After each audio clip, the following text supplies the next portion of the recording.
Across the country, people are celebrating the Queen's 90th birthday. The kingdom, meanwhile, has never been closer to leaving the EU. 11 days to go, and no one, but no one, knows which way we're going.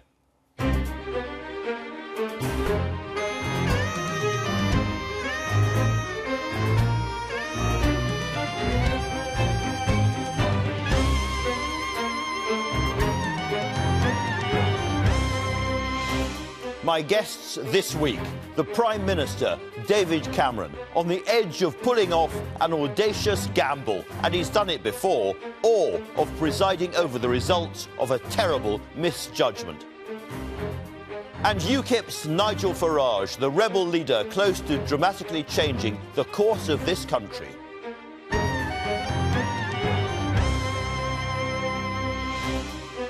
And on this very important weekend, analysing the referendum news and much else, including what's happening in America, the former Bush advisor and Republican commentator David Frum, the Labour peer Helena Kennedy, and from the Taxpayers Alliance, Dia Chakravarti. Now, we are not a programme that constantly blows its own trumpet, as you know, so we have invited the very best here to do it for us. Alison Balsam, who is not only a frontline musician herself, but encouraging all of us to go back to those musical instruments we abandoned as children and get playing again. But first, the news with Ben Thompson. Andrew, thank you. European football's governing body, UEFA, says it will investigate violent clashes in Marseille last night at the end of England's 1-1 draw against Russia. A group of Russians broke through a thin line of stewards to throw punches and kicks and steal England flags. It is the third day of attacks and skirmishes in the French port city, as Simon Clemison reports. The match is over, the violence left outside, or is it? Watch where one fan points. A white seating block is emptying. And here's why. It appears Russian supporters were chasing the English across the stand, a flare having been let off. This kind of outbreak is highly unusual, and yet security here is meant to be ultra tight, raising big questions for the authorities. As soon as they scored their goal, they started to invade the England fans in the corner. Of course, the English supporters ran, and they had nowhere to go. I've just seen a bunch of Russian fans running over to all England fans, and like everyone, all England fans were running off and jumping over the fence and everything. It was awful. So the operation on the streets of Marseille overnight has had the fans in its sight. Remember all the attention on the threat being posed by terrorists. Some tear gas was fired, but no repeat of yesterday's ugly scenes, when suddenly the clashes got much more serious. Police say both sides were involved, along with the French, but it is only small groups which are thought to be causing the problems. Although the tournament is only just 24 hours old, these are the early stages. This country desperately wants to focus on the football, not the fighting. The Eiffel Tower paying tribute to a first appearance by Wales, and a successful one. Simon Clemison, BBC News. David Cameron has warned that the UK economy would shrink if the country votes to leave the European Union. He said spending on health and pensions would suffer. The former Conservative Cabinet Minister Ian Duncan-Smith from the Leave campaign described his warning as vindictive and a desperate attempt to bully and frighten pensioners. Meanwhile, the Archbishop of Canterbury, Justin Welby, has said he will vote for the UK to remain in the EU. Celebrations continue for the Queen's 90th birthday weekend. Today, Her Majesty will attend a huge street party with 10,000 guests on the Mall for patrons' lunch. It is a celebration of the Queen's patronage of charities and organisations across the UK and the Commonwealth. The Mall will be lined with tables where guests will enjoy a picnic, afternoon tea, and there will be a procession of entertainers. And within the last few minutes, reports are coming in from Orlando in Florida, where it's believed a gunman has taken hostages at a gay nightclub in the city. There is a suggestion that a number of people have been shot at the Pulse Club. Photos on social media show dozens of emergency vehicles at the scene. No official details of the incident have yet been given. That's all from me for now, Andrew. Back to you. Many thanks, Ben. And now to the papers, as usual. And as you'd expect, a lot of politics, a lot of Europe. There's Justin Welby talking to the Mail on Sunday. Archbishop, I'm voting in. But a lot of the rest of the coverage is about David Cameron's risk. We'll be talking about that later on, of course, that Brexit may put, in this case, pensions at risk or NHS ring fencing or you name it. There's the front of the Observer with the England fans writing at the top there. It's Sunday Telegraph, PM's Brexit pensions warning, and like many papers, pictures of the Queen and other members of the royal family on the balcony. The Sunday Times has a different take. They have got a leaked UK plan, that's from diplomats, they say, to open the doors to 1 million Turks. Those are diplomats in Ankara advising that in order to stop Turkey letting in millions and millions and millions of refugees, they might have to let 1 million or so Turks have special passports into the UK, and the EU will talk to the Prime Minister about that. And a slightly unsettling picture there of Boris Johnson wearing mascara and lipstick, part of Project Fear. I'm sure you agree. Sunday Express, panic grips Downing Street, they say, gleefully. We'll find out if that's true from the Prime Minister. Is he happy?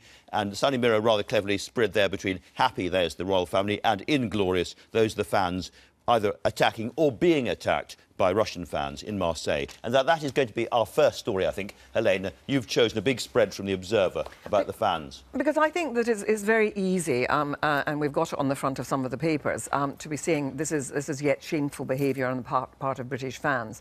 And yet at the same time, it's a more complicated story because actually the level of brutality meted out by Russian fans seems to be extraordinary. And they've gone with axes, hand axes, with weapons and so on. And so we're talking about something that really is ugly, and it's kind of interesting that it's a kind of bringing together of the most unattractive end of this European family. The European family, I'm afraid, and it's actually about the sort of fascist elements that operate in here. But most of the English fans were not doing that, and it seems to me that easy sort of thing about inglorious Britain, it's actually, yes, there were people who were shouting all kinds of and behaving badly because drink in the sun does not go down well for a lot of Brits abroad, but this turned into something truly different because of the way in which gangs use this, and it's partly, of course, about the old reputation still lingering that the Brits are up for a fight, but it turned incredibly ugly because and really worrying, if I may say, that the Russians were able to bring flares and fireworks and stuff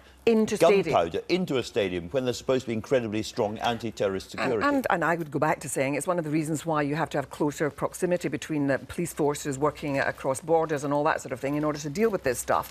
But one of the ugly things was, hearing some of the fans actually chanting about being proudly Brexiteers. Well, I'm afraid that this is not going to win us with much friendship across Europe if that's the face of some of the argument. But I do think that here this is about something else, and we shouldn't just automatically reach for a criticism of fans. It's just the usual thugs. It's yeah, I think that we're talking about something else. There's a very good spread in the Observer talking about this and how the Russian media has boasted about the Russians coming out on top in this disgusting display. Not very good. Now, one of the problems of having a referendum, David Frum, is that we ignore the rest of the world while it's going on, and we shouldn't, because what's going on in your country is particularly interesting, and you've got a Hillary Clinton story from the internet. I know from ABC News. ABC News. So this gives a perspective of something that British people may have struggled to understand. How is it that Hillary Clinton, who's quite popular here, I understand, has had so much trouble first putting away an unfunny, uncharming Larry David imitator inside her party, and then finds herself running Bernie Sanders, and then finds herself running close to Donald Trump, who would strike many British people as an obviously implausible candidate for president. The undertow on the Clinton campaign has been massive amounts of data showing that Americans regard her as untrustworthy, venal, and self-seeking. And this is a new story that gives some perspective why. An important advisory board to the State Department, normally crowded with the great and good, scientists, generals, former diplomats, had on it somebody whose only claim to be there. He was a successful businessman. I don't want to denigrate his abilities, but he had given huge amounts of money, first to the Clinton Foundation and then to the Clinton campaign. He was also getting close to the security system. He's getting very close to the security system, and he is, of course, a Clinton superdelegate as well. New emails have surfaced that this was personally directed by Hillary Clinton's chief of staff, who then directed that when press inquiries came, that they be stalled, and that's in her own from her own email address. David, you're a Republican. You've been a Republican commentator for a very long time. So would you prefer to see Donald Trump beat Hillary Clinton or not? I tend not to answer that question because my preferences get in the way of pointing out to what is important here. But supposing you do want to see Hillary Clinton win, this is the reason why it's so hard for her. This is her big negative. Like and it's a data point. It's not me saying this. When Hillary Clinton made her announcement address on her YouTube video, she said in that address, many of you think I'm in this for myself. You address that because you know it's a widespread feeling, and this story, I recommend people read it to understand what is the anchor weighing down the Clinton campaign. Okay. Well, very quickly, I'm sorry. we must get on to Brexit. But no, because you can't. You're going to hear more and more of this stuff from a panicked Republican Party who really can't stand the idea that Hillary Clinton is going to end up in the White House, even when they're saddled with Trump. And it's so unfair because this man is has great technical skill. And he's a commodity trader. No, he is not. He's got considerable technical skill. That's what the CIA there'll be one of these a month. Let's now move to our own controversies nearer to home. Dia, you got a story about the Prime Minister's warnings about pensions being cut if we vote to leave the EU. Yes. So this just adds on to a number of stories that have come out of the Remain side lately, talking about how disastrous it is going to be for us if we leave the EU. And here's just another example. And we've heard, this is going to be taken away from you. That is going to be taken away from you. I think this is now particularly looking at pensioners, who we know is a group that votes more than a lot of other groups. So it's a very important vote bank for David Cameron. And Tories have done this in the past. They have a way of keeping the pensioners sweet to get that vote out. And this is just an extension of it. But this is based on the IFS's warnings of a 20 to 40 billion pound black hole. And therefore, some difficult decisions will have to be taken. Well, I think you're a Brexit supporter yourself. I certainly am a Brexit supporter myself, even though Taxpayers Alliance doesn't take a view on this. But this is the thing, these are all economics is speculative on both sides. These are all predictions, and economists do get them wrong. And I don't blame them for getting it wrong. These are hard predictions to get right. What I do blame them for is claiming that this is unchallengeable, this is infallible, which it isn't. So here we have a situation where David Cameron seems to be saying, if it happens that we have an economic disaster, we can't be sure that we can protect you pensioners from what comes from it. But again, that's speculative. That's a fair thing to say in a sense, because it's about likelihoods, isn't it? It's about percentages. Well, and so forth. Well, yes, but you can also raise the question, well, why isn't it also a question of priorities for David Cameron? If he thinks that pensioners' benefits should remain, he'll still be in government, or some form of it will still be in government. The Conservative Party, presumably, will still be in government. If they've won this election on that mandate, why can't they stand strong and say that this is something that we are going to protect, if they think that that's what people want them to do? This is the problem for those who want to leave Europe, is that you don't have any serious economists on your side.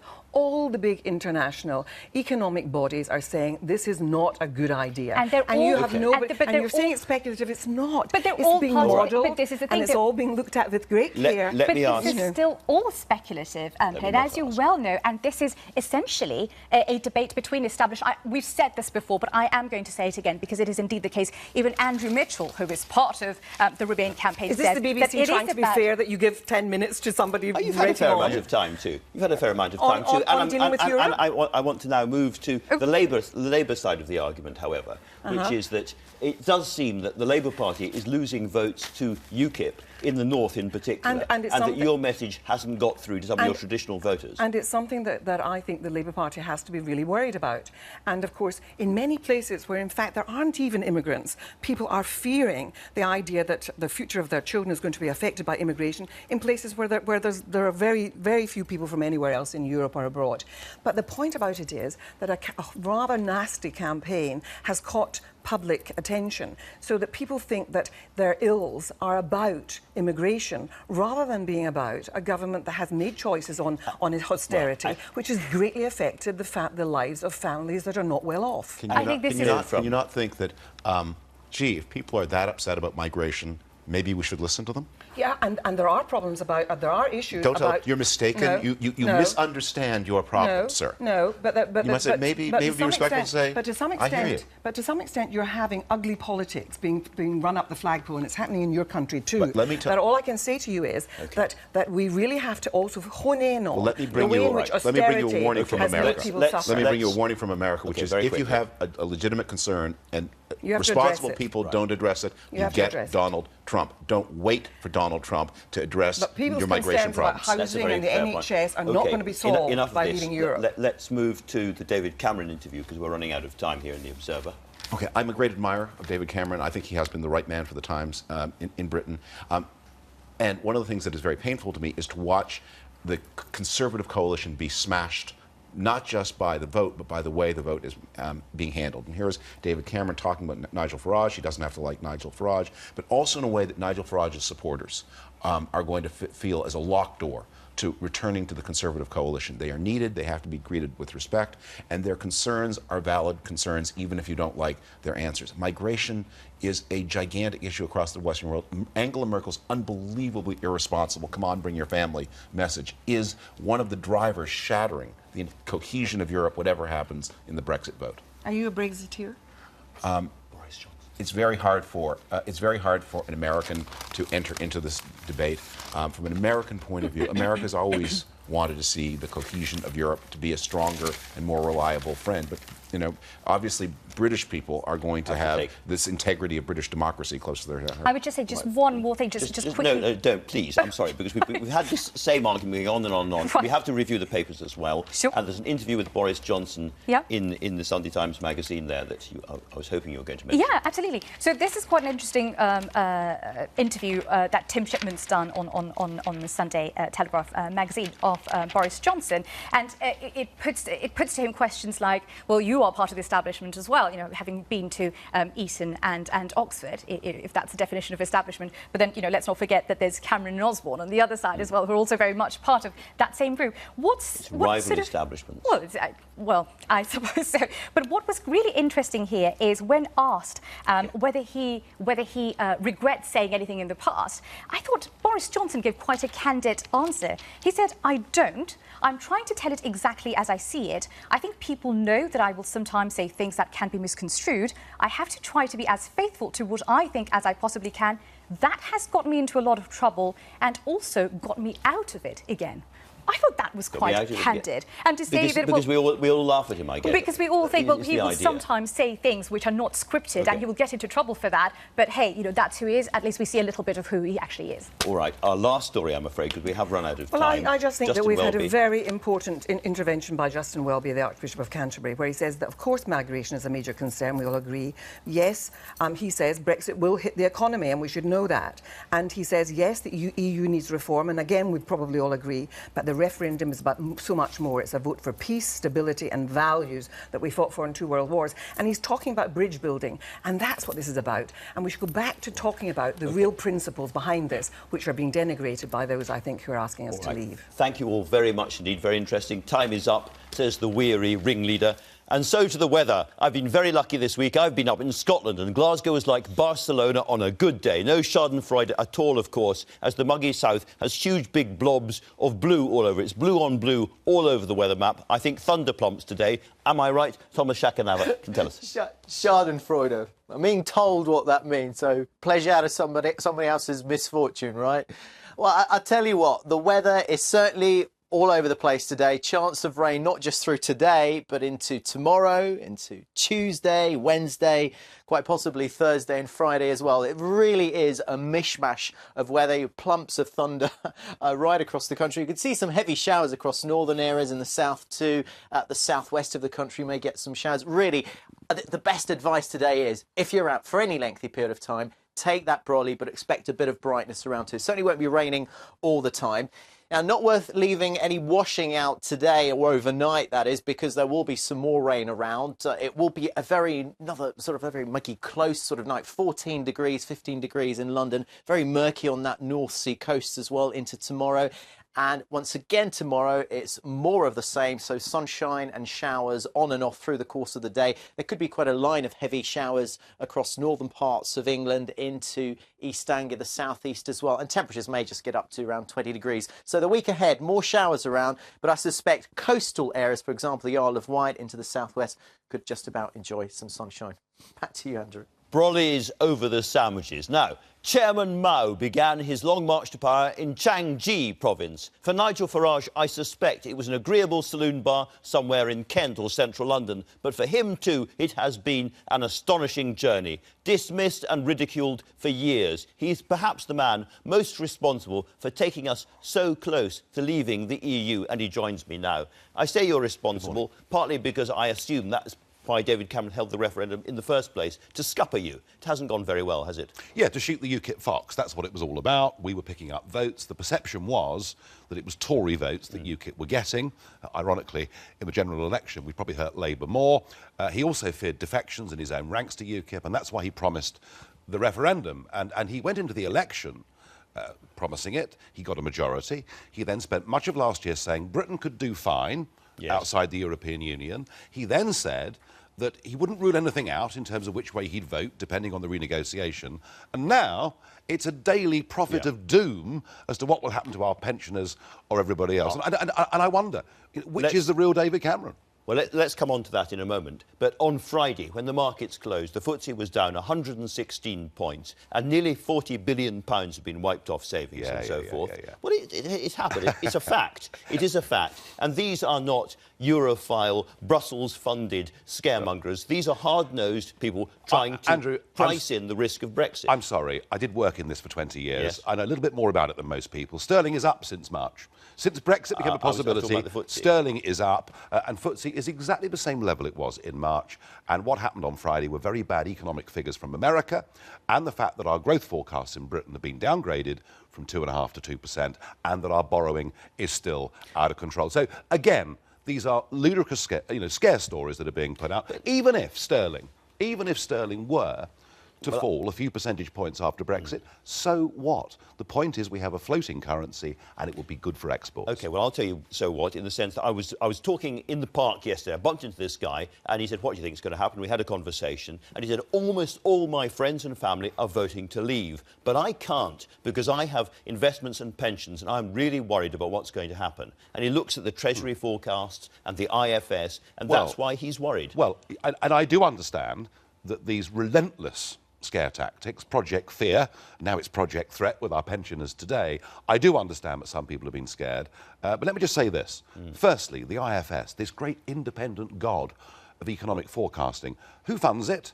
Well, mostly the British government. Yes. And over 10% of their income comes from the European Union. You know, think tanks like that. Only a small amount from the EU. You're not saying they're a corrupt organisation. Well, I'm saying over 3/4 of their funding comes from the British government and the European Union. So you're saying we shouldn't trust what they say? Well, I'm saying that if you work, for government and effectively are funded by the EU, and you're asked to produce a report, you tend to do what you're told. You don't bite the hand that feeds you. It's a very serious allegation against people who have been regarded as gold standard, serious economic advisors to be taken seriously. Well, do you know something? At the start of that little introduction, you said that was it in a saloon bar in Kent that I converted to Euroscepticism? Well, actually, it was one in London. Well, I put it in London as well. When all the experts told us that joining the exchange rate mechanism, this is 25 years ago, would be good for Britain, and I thought it wouldn't. I then saw many of the same experts tell us that if we didn't join the euro, there'd be doom for the British economy, investment would dry up, and now we're hearing the same again. But the central point is this. Everything the Prime Minister says, and George Osborne says, is predicated on the idea that we are part of something that is good for the British economy. And the answer is, for tariff-free access to the European market, and tariffs now have come down massively in the last 40 years, we have to pay a net membership fee of £34 million a day. We have to accept regulation on the 88% of our economy that is not exports to European countries. We have to accept unlimited free movement of people. The single market itself has been useful to British exporters. The common market, being able to get into a single market has been very useful. The common market, forget the politics for a minute, the common market economically was good for us. It gave us a bigger market, it brought down tariffs. The single market actually is inhibiting us in a world. We're living in a 21st century global economy, and no one talks about this. We put up trade barriers against countries all over the world as part of the EU. And my answer is this. We are not leaving Europe. We're divorcing ourselves from a failing political union so that we can re-engage with a bigger, broader world. Now, if we do indeed vote to leave, then a lot depends upon the kind of negotiation that follows. And you and many other people say it will be a benign negotiation in which they won't cut off their noses to spite their faces. They will do a good deal with us. But I put it to you that that is unlikely. You want to see the end of the EU. You want this to be the start of a process of dissolution and collapse of the EU structures as they are now. The people that we will be negotiating with believe in all these structures. They will be very, very upset, very angry, and they will not want to negotiate in a very friendly way. And they've already said so. Well, I tell you who's angry. Who's angry are the peoples of Europe. From all the member states who were saying, we never voted for this, we never wanted political union, we finished up in a currency that has beggared the South, we've got a migrant policy that is tearing countries apart politically. So, look, there is a tariff-free area that extends from Iceland to Turkey. That exists right now. We are the Eurozone's biggest market in the world. There are elections coming up next year in France and in Germany. But and this will take a long time. This will go beyond those elections. Well, all I would say is that maybe 3 years of negotiations. The most powerful lobby in the whole of Europe is the German car industry. They need this market very badly. But let me just say this. Even if things did go wrong, let's just assume that things went wrong. Yeah. And that Merkel is happy to see hundreds of thousands of German car workers laid off, guaranteeing she'll lose the election. Even in that scenario, the benefit that we join for, namely tariff-free access, that is now outweighed by our net membership fee alone. So the worst-case scenario, economically, is better than where we are today and gives us the chance to start thinking globally and, by the way, bringing prices down for consumers. You know, for the last 70 years, we have had peace in Europe. We've had a much longer history, which I know you know as well, where every single time there's been trouble in Europe, we have had to get involved and spend our blood and our treasure. Are you absolutely sure that the collapse of the EU is not going to be angry and difficult, divisive, and cause us more problems than where we are at the moment? If we hadn't been independent, if we had been part of a greater Europe, we wouldn't have been able to intervene in the last 2 wars and to try and put democracy and independence of nations back on the map. A Europe That's of peace. a debating point, if I may say so, rather than a Europe of peace. A Europe of peace. Look at Europe's role in the breakup of Yugoslavia. Look at what's happening in Greece. Look at the rise of extreme politics of the neo-Nazi right and the extreme left. This is not a happy Europe. This is not a Europe that's going in the right place. And the answer for peace, firstly, is that NATO, an example of countries cooperating together, is what maintain the peace. And provided that Europe is democratic, it will never go to war. Let's talk about immigration, if we may, because I'm slightly confused about your position. You told Andrew Neil that you wanted to return to the old norm, as it were, of immigration in the 50s, 60s, 70s and so forth. And that was around 30 to 40,000 a year. Is that a fair figure? Absolutely. I mean, that's pretty much, for 60 years after the war, that's pretty much what net migration was. OK, net migration from outside the EU, as you know, is 188,000 at the moment. So if we vote to leave, you also want a serious cut in migration from the rest of the world. I mean, this government is not handling immigration from outside the EU very well. And I mean, the very fact... But you want less of it. Well, hang on. The very fact that last year 20,000 illegal immigrants were given permanent leave to remain, is it any wonder that a boat was found off Hastings this morning with people in it? So I don't think this government's got it right at either end. It's failed on the non-EU stuff, and on the EU stuff, we have absolutely no control at all. And how this Prime Minister, I'm giving you what I'd like to get to. This Prime Minister promised the British people he'd bring it down to tens of thousands a year, knowing we have an open door to the whole of the EU. All right, now, you are not the kind of guy, I think, who wants to stop family reunions and so forth, are you? So that would carry on provided they're legitimate. And we return to what was called the primary purpose rule, so we know we're doing it properly. So they were running at 43,000 last year. You want to get immigration down to 40,000. You can't let anybody else in. No Australian doctors, no Indian engineers, nobody. Let's be clear, you know, getting back to a norm that starts to relieve the pressure. I mean, people can't get GP appointments in Britain. People's kids can't get on the housing ladder. We've got these massive problems that are affecting people. Getting back to a reasonable number won't be easy. It needs 2 things. It needs a government, and a government led by people with resolve, and it needs us to stop the open door to over 500 million people from across the European Union. Let's put the EU to one we'll side. Never achieve it. Well, let's put the EU to one side and assume that absolutely nobody comes in here from the EU afterwards, which I think is very unlikely. That's not what we're saying, is it? But just say that for the sake of argument. You've still got 188,000, has to get down to tens of thousands, 43,000 people with family reunion. The numbers simply don't add up unless you have a much tougher immigration we're going to have a tougher immigration policy, that's true.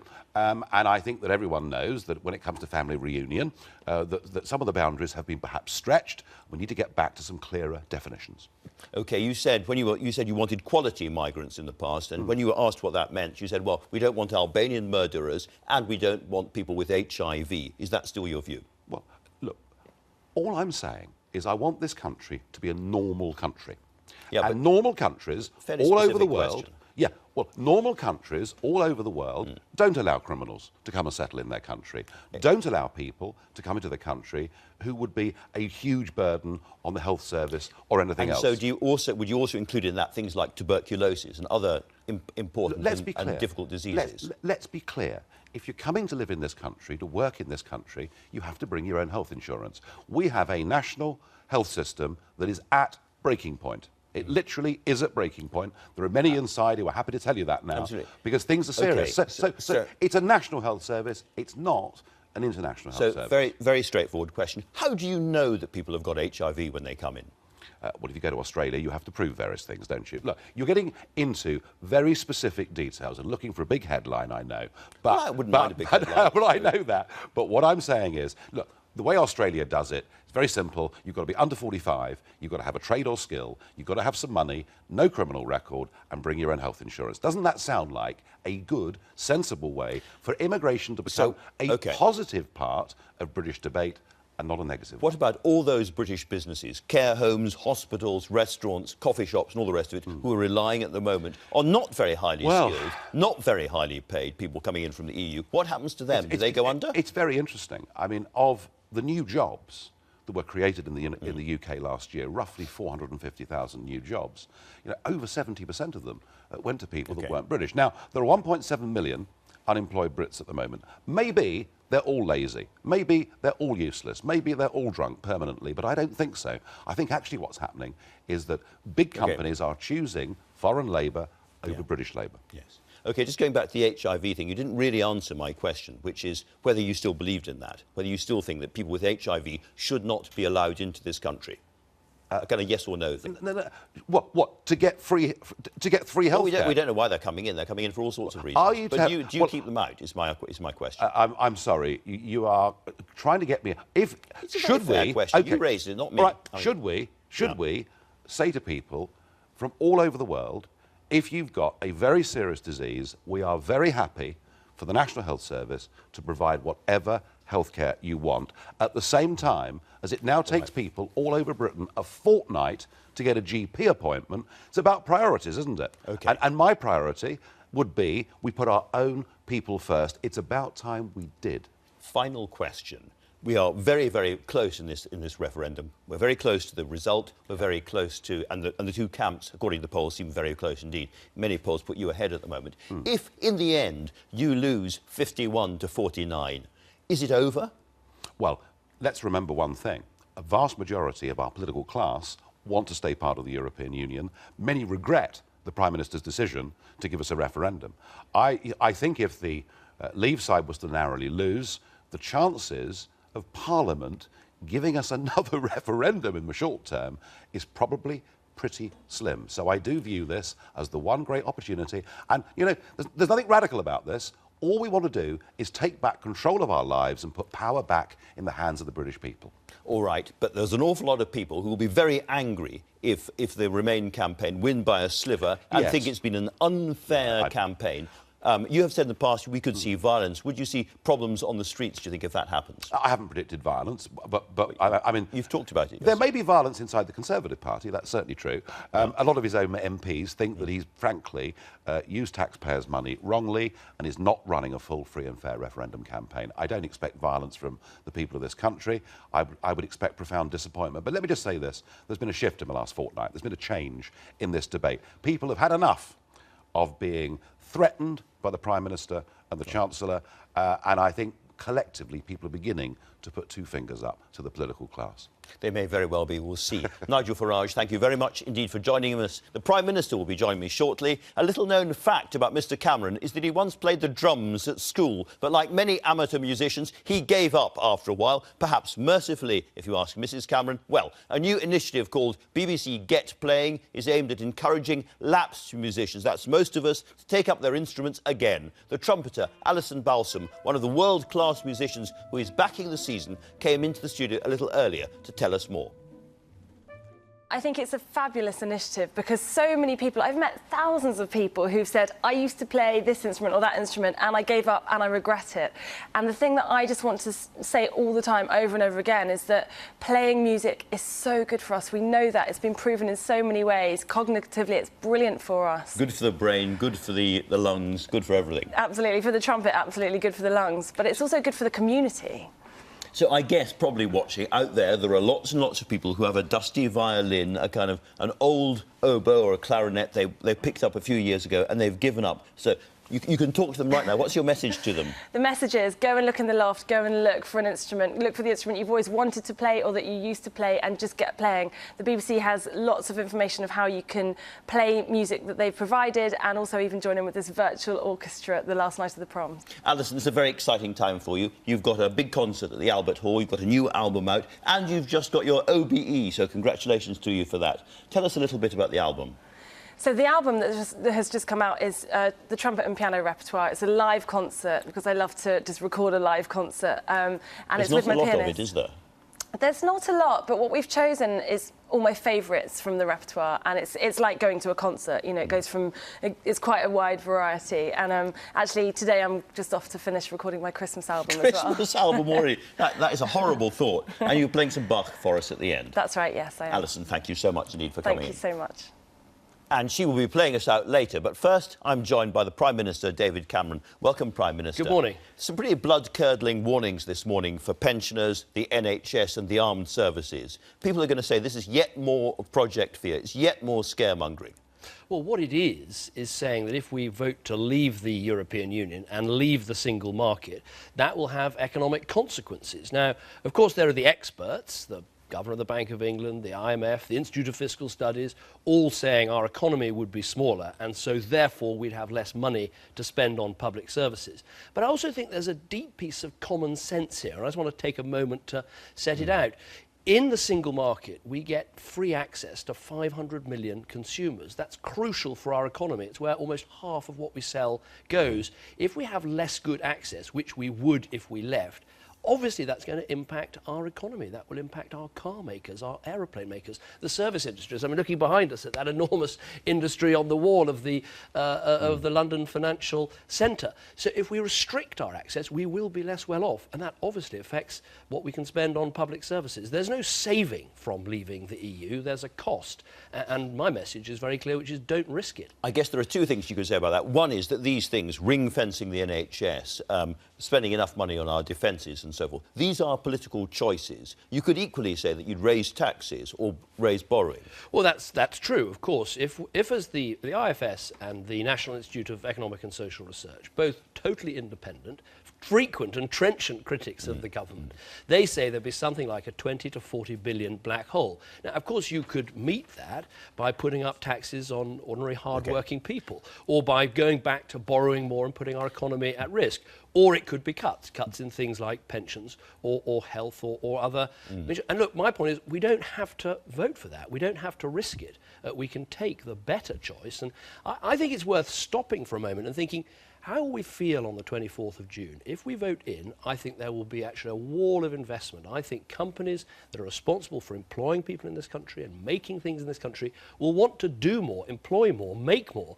We'll have a strong and bright future inside a reformed European Union. If we vote out, it is a decade of uncertainty, and so we shouldn't risk it. But you have chosen this morning to warn pensioners in particular that they will lose the triple lock. Let me read you what Ian Duncan-Smith has said about that. What we now have is a vindictive and desperate attempt to bully and frighten the British people, particularly pensioners. The truth is that these are policy choices, and the Conservative manifesto said that protecting pensioners was a priority. It is now apparent that there is nothing they will not do, and he means you, to use or jettison in their efforts to get us to leave the EU. Well, it is a policy priority, and we spend something like £90 billion a year on pensions and pension benefits. But that would be a priority for a future Conservative government. Of course it's government. a priority, but the fact is, if we did face a 20 to 40 billion black hole in our public finances, we'd have to make difficult choices. And our pensions promise is based on a growing and succeeding economy. And all of the experts, and I agree with them, and most people in business agree, if we leave the single market, if we cut ourselves off from the most important market, our economy will be smaller, and that has consequences. You know, we'll be taking a risk with jobs, we'll be taking a risk with growth, we'll be taking a risk with pensions, and we shouldn't do that. It's all the wrong risks choice. that are there because you caused the referendum in the first place. And I think it's right to hold this referendum, but just because it's right to hold a referendum doesn't mean you shouldn't be very clear about the potential consequences. You just had Nigel Farage sitting here saying, you know, if the pound falls, so what? That is how... Briefly, he thought it would go back up again. But I'll tell you so what, which is if the pound falls, then that means the prices in our shops go up. It means the weekly shop costs people more. It means that family holiday costs more. Outside the single market, the airfares will cost more. These are all risks we should avoid. We shouldn't risk it.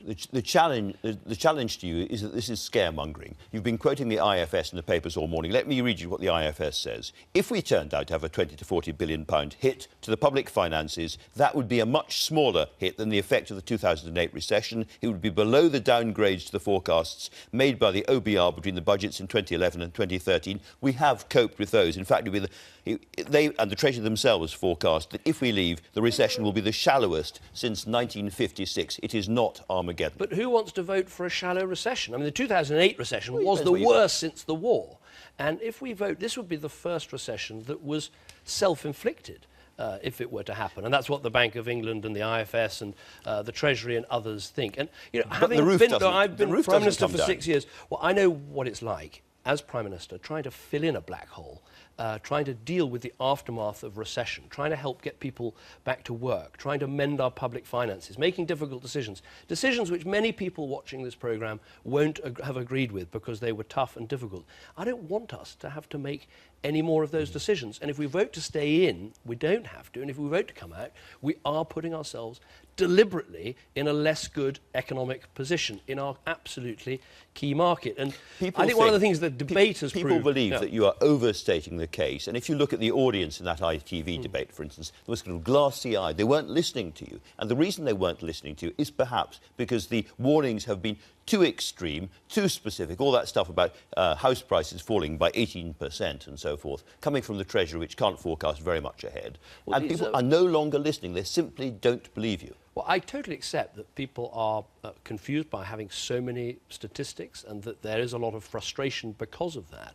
But I think it's actually my job as Prime Minister, when you've got information coming from independent forecasts, from the Governor of the Bank of England, whose job it is to warn the government if there are risks to the economy, from the International Monetary Fund, whose job it is to warn governments when they face risks.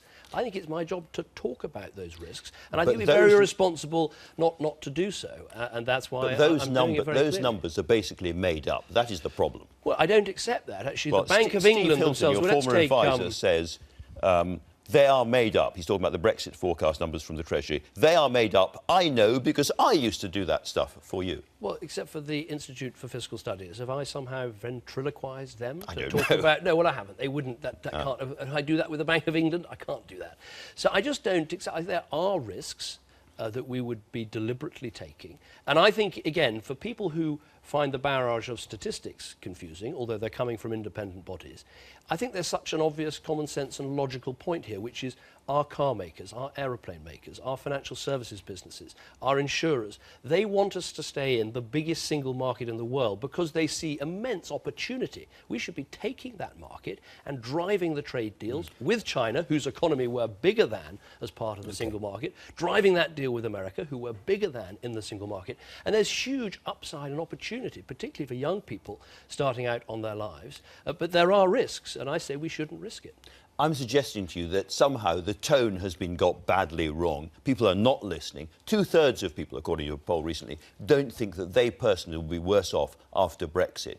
And it's beginning to sound a bit as if your campaign is kind of vote to stay or the puppy gets it. No, I don't accept that. I think it's a hugely optimistic and positive campaign. Our campaign slogan is stronger, positive, safer, positive, better off, positive inside the EU. And that's why we're going to be talking a lot more about the opportunities there are for young people in terms of the jobs and the apprenticeships that we create, the strength that Britain gets. Again, I've seen this over 6 years as Prime Minister. If I want to help tackle problems, whether it's stopping migration in the Eastern Mediterranean, trying to clear up Ebola in West Africa, fight climate change, stand up for Britain's interests anywhere in the world, you don't diminish your country by being part of the EU, you strengthen your country. And there's a strong, bold, patriotic case, positive case, for staying in this organisation. Okay. And another point I think that hasn't come out, if we wake up on June the 24th and we're in, Britain's authority within the EU will be stronger. No other country has done what we've done. Hold a renegotiation, hold a referendum.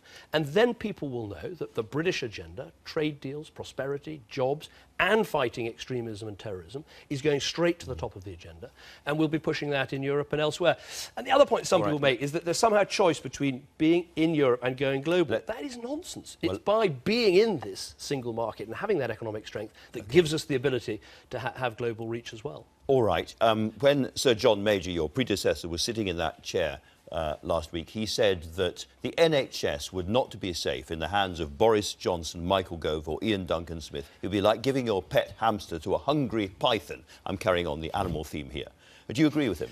Well, I thought he made a very powerful case for why we should stay in the European Union. Sorry, do you agree with that particular point? I have given my self-denying ordinance, which I gave about 10 days ago, and it remains for the next 13 days. I'm not going to talk personalities. I'm not going to talk people. I'm simply going to send out Amber Rudd to do it for you. I'm simply going to talk about the arguments, about the facts, about the case that as I see it, and I'm going to restrict myself. I think there's enough issues and facts and arguments to get into. Well, let me pursue this, if I may, a little bit, because if we vote to leave, there will be changes in the Conservative Party, and those people on the vote leave side will be enhanced, and their position will be taken. You have said two things. You have said, I will stay on as Prime Minister, and presumably to the end of the Parliament you're talking about. Yes. And you have said, I will carry out the wishes of the British people. Yes. Now, the trouble is, the wishes of the British people is a rather indistinct thing. It's a blunt yes or no. So, for instance, does the kind of mini-manifesto of the Leave side, the Tory Leave side, signify after a Brexit vote? Would you bring in an Australian-style point system? Would you send that extra money to the NHS? Would you do the other things they have said they would do? Well, obviously, if we vote to leave the EU,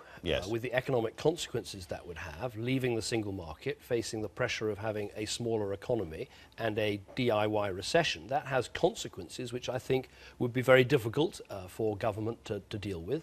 But above all, much more than that, they're difficult for Britain's families. I worry about people losing their jobs, about people having less income. All of this is true, but you haven't answered the question. I think the question is, if we vote to leave, will we carry out that instruction? Yes. Will I carry on as Prime Minister? Yes. Will I construct a government that includes all of the talents of the Conservative Party? Yes. Do I think it's the right course for our country? No, I don't. I think we would be stronger, safer and better off in. You'd be in a very, very strange position. You'd be introducing an Australian-style point system you don't believe in, for instance, and you would, or would you not, be taking us out of the single market? Because there is room for a Prime Minister to negotiate that. After the shock of a Brexit vote, I think one of the most important moments in this campaign was when the Out campaign said they wanted to leave the single market. They didn't have to make that choice. They've made that choice. And what the British public would be voting for, hang on, let me just finish. The British public would be voting, if we leave, would be to leave the EU and leave the single market. We'd then have to negotiate a trade deal from outside with the European Union. Now, Canada is in the process of doing that. It's taken 7 years. And this is why I think there's a very real risk here of a lost decade for Britain.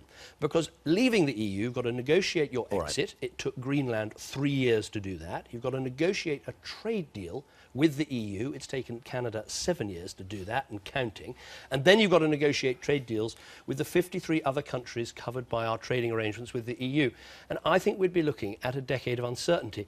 Far from not banging on about Europe, we'd be banging on about Europe for 10 years. It would suck the energy, I think, out of our government, out of our country. While we should be taking on the world and winning the positive agenda, we would be stuck, trying to renegotiate these things for a very, very long time, all the while with an economy that was less well off. Well, let me pursue this, because parts of this are beginning to sound a bit Alice in Wonderland. You have said that leaving the single market would be putting a bomb under the British economy, and yet you're now in the position saying, as Prime Minister, I will then detonate the bomb. Well, I must accept the instructions of the British people. So that is what a referendum is about. But if we leave the EU, and the German finance minister was very clear, you're either in or you're out. Leaving the single market, you then got to negotiate a trade deal. And it is worth stopping for a minute and asking, well, who's got what sort of trade deal from the outside? Because the truth is this, they'd never give us a better deal on the outside than we get on the inside. But you could do a deal which gave us access to the market, accepted free movement of people, and we paid in. You wouldn't like it, you wouldn't say it was as good, but that would not be putting a bomb under the British economy. You could do that. As Prime Minister, you could try to negotiate that. The Leave campaign have specifically rejected that option. That's them. But I think there's a reason. You'll be Prime Minister. Well, there's a reason for rejecting that option, which is if you go for the Norway solution, access to the single market, you still pay in to the EU, the same per head or a bit more as we do, and you accept free movement. But crucially, and this goes to a bigger point, you have no say over what the rules are in that single market.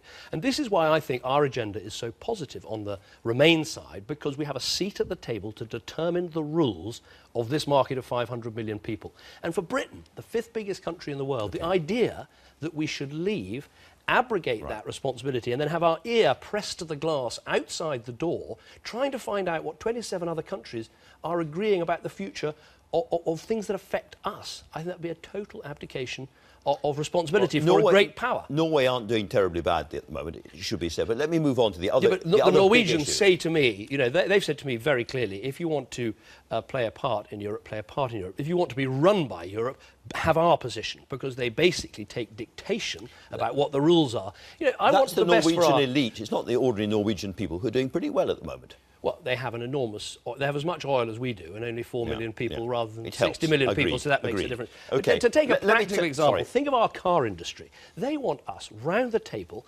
negotiating the rules for the electric cars of the future, because I want them to be built in Britain, not built in Germany or France or Italy. And we get that say at the moment, and we'll be giving it up if we leave. Let's swerve from electric cars to the issue that I think your side have most trouble with, which is immigration. That promise to bring immigration down to tens of thousands was your biggest single political mistake, apart possibly from holding the referendum. Well, it's a challenge to control immigration, and it's particularly a challenge when your economy... No, I think it's the right ambition for Britain. It's a particular challenge when your economy is growing as well as ours did and has done. I mean, we've had a 5-year period where we've created more jobs than the rest of the European Union put together. But, you know, as recently as 2008, European migration, the number of British and EU people leaving Britain and the number coming, was in balance as recent as 2008. And as the Eurozone countries, not all of them, but the major ones are now recovering. You can see that in France, you can see it in Spain. Ireland grew 7% last year. The idea that we are somehow shackled to a corpse when it's our biggest market and these are now growing countries is nonsense. All right. Being in the EU means that we have no control at all over immigration from the rest of the EU. It is just untrue to say that we can control overall immigration if we stay in. That's Paul Johnson of the IFS, the very man that you've been quoting all morning. Well, the point I make is that that doesn't take into account what we get if we stay, which is my welfare changes, so that if someone comes from the EU to work in Britain, as you know, they get... Hang on, hold on, this is very important. Well, if they come to work, they get no unemployment benefit while they're looking. If they don't get a job within 6 months, they can be asked to leave. And if they do get a job, they have to work for 4 years, paying into our system before they get full access to the welfare system. Now, some people coming to Britain today are able to get £10,000 or more in year one in benefits. So, of course, that makes a difference. And I think that's a good way of controlling immigration. I think leaving the single market is a massive mistake for our economy and for our country. And I don't think you solve immigration problems by seeing unemployment go up, by seeing tax revenues come down, by seeing potential cuts to our public services. You know, those are all risks that we shouldn't take it. I say don't risk it. If there's a voter watching this at the moment who's thinking, what I really care about most is controlling immigration, which way should he vote? No, they should vote to stay in the European Union. That can't be true because we have unlimited immigration. First of all, we are able to control better. We have complete control over immigration from outside the EU, but again, that has challenges. And inside the EU, if we vote to stay in, we are ending something for nothing. If people come here, then they have to come effectively to work or support themselves, and they have to pay in before they get out. That was one of the biggest complaints people had, was that we had a something-for-nothing system. We've changed that through this negotiation, and so now people can vote to stay, knowing they're staying in a reformed Europe. And I make one last point on this. How much immigration will that cut? I haven't given an estimate, but clearly if you take away £10,000 in benefits to someone in year one, that clearly has an effect. Money is a very important signal. Nigel Farage and many others have raised the issue of Turkey. I know this is a very, very hard-fought issue, but you could resolve it more or less now.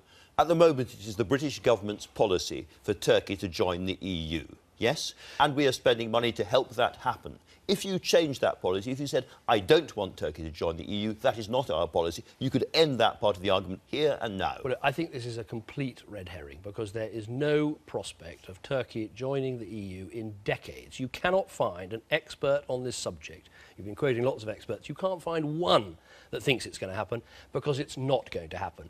They've opened one chapter of 35 they have to open, even though this started in 1987. At the current rate of progress, they'll get there in the year 3000. So it's not an issue. It's a total red herring. And the Out campaign know that. Well, some of them have admitted to it. And so they should stop frightening people with this prospect because it's not going to happen. A lot of people watching saying, I really don't believe the establishment. They will find a way of getting Turkey in if it's in their interests. Could you at least say that if Turkey is going to come into the EU, we have another referendum before that happens? Well, I mean, every country in Europe has a veto on this issue. Will you use it? Well, the point is, it's not going to happen. So me saying something different would make it sound like it is going to happen. It isn't going to happen. It is decades away. The Out campaign know that. They're using it as a tactic to try and frighten people, which is profoundly wrong. But this is not going to happen. Let me ask you about something else, if I may. 20 police forces across the country now are investigating Conservative election expenses. This started as a small story. It is growing and growing and growing. Did you authorise the payment of a very expensive QC to go to Kent Police and try to stop them extending their investigation? This looks like a cover-up. Now, this is all being handled, I think, quite properly by the party chairman, and I'm very happy that what we did was right, and we can answer all the questions that were being... QC to stop the police investigating? No, well, what's happened, I mean, if you stand back for a second, what happened here was that we, like many other parties, had a national battle bus that went to lots of constituencies and canvassed, and that national battle bus and the expenses with it, in our view, and in the view, incidentally, of the Labour Party and the Liberal Party and others, all treated those as national expenses, and I think that's the right approach. And the party chairman is handling it. He's handling it very properly and well, but I'm absolutely convinced we can answer satisfactorily all the questions that people are asking. My final question, are you on the edge of losing? I think nobody knows what these polls are So you could saying. be on the edge of losing. We're in the middle of an absolutely vital debate for the future of our country, and I want us to be stronger, I want us to be safer, I want us to be better off, and I don't want us to take the risk with our economy, with young people's futures, with jobs, with prices, with recession. Close, isn't it? It feels like it's a very lively and very full debate, but I'm confident that we have the strongest and the most positive case that we can carry on making this country greater if we stay in. Prime Minister, thank you very much indeed. So there will be sweet music in a moment, as promised. But first, a flavour of what's coming up immediately after this programme. Join us from Brunel University, London, at 10, where we'll be asking just one big question. Are we facing the end of the world? We've gathered environmentalists, eschatologists, economists, writers, people from many faiths to debate Apocalypse Now. Coming soon, 10 o'clock, BBC One. Well, thanks to all my guests, I'm out of time. Join me again at the same time next Sunday here on BBC One, just before the vote, when my guests will include Michael Gove. Andrew Neil will be here with the Sunday Politics in an hour or so with reaction to the Prime Minister and Nigel Farage. But for now, as promised, we leave you with the wonderful Alison Balsam and Bach. This is the Badinière from the Orchestra Suite No. 2. Goodbye.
Listen to Test Match Special now for live